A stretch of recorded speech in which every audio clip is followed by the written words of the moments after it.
Corona ভাইরাসের এই আক্রান্তের খবরের মধ্যেও একটা সুখবর আমি আপনাদেরকে দিতে এলাম। হ্যালো বন্ধুরা, ট্রাভেল শুটার্সের সমস্ত বন্ধু বান্ধব, আশা করি সবাই ভালো আছেন।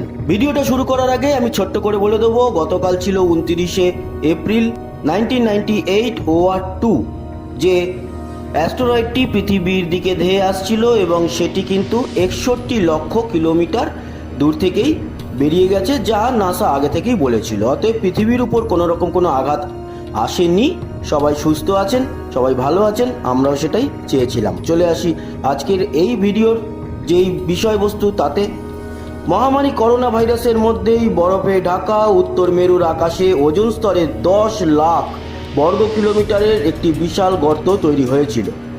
মিনি হোল এর নাম দেওয়া হয়েছিল। কয়েকদিন আগেই একটি ভিডিওর মারফতে আমি আপনাদেরকে জানিয়েছিলাম। পৃথিবীর বায়ুমণ্ডলের সবথেকে গুরুত্বপূর্ণ স্তর ওজোন। এই ওজোন স্তরে গর্ত সৃষ্টি হওয়ায় ভয়াবহ আশঙ্কার মধ্যে পড়ে গিয়েছিলেন আবহাওয়া বিজ্ঞানীরা। এই গর্তের ফলে সরাসরি হুমকির মুখে পড়ত কিন্তু পৃথিবীবাসী।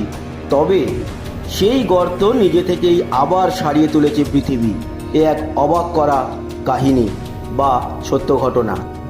ভারতীয় সংবাদ মাধ্যম ইন্ডিয়া টাইমসের এক প্রতিবেদনে বলা হয়েছে, উত্তর মেরুর আর্কটিক অঞ্চলের আকাশে বায়ুমণ্ডলের তাপমাত্রা হঠাৎ কমে যাওয়ায় সেখানকার পোলার ভর্টেক্স বা মেরু ঘূর্ণাবর্ত অনেকটাই স্থিতিশীল হয়ে পড়ে। সেই সঙ্গে অঞ্চলটিতে বায়ুমণ্ডলে ক্লোরিন ও ব্রোমাইনের মতো বিষাক্ত কেমিক্যালের উপস্থিতিও বেড়ে যায়, যা ওজোন স্তরকে নষ্ট করে দিতে সক্ষম।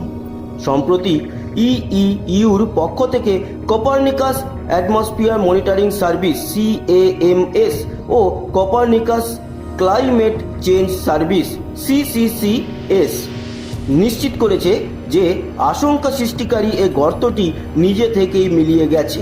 এ বিষয়ে সামাজিক যোগাযোগ মাধ্যম টুইটারে তারা বায়ুমণ্ডলের নতুন কিছু ছবিও প্রকাশ করেছে, যেখানে ওজোন স্তরে সেরে ওঠার বিষয়টি পরিষ্কার হয়েছে।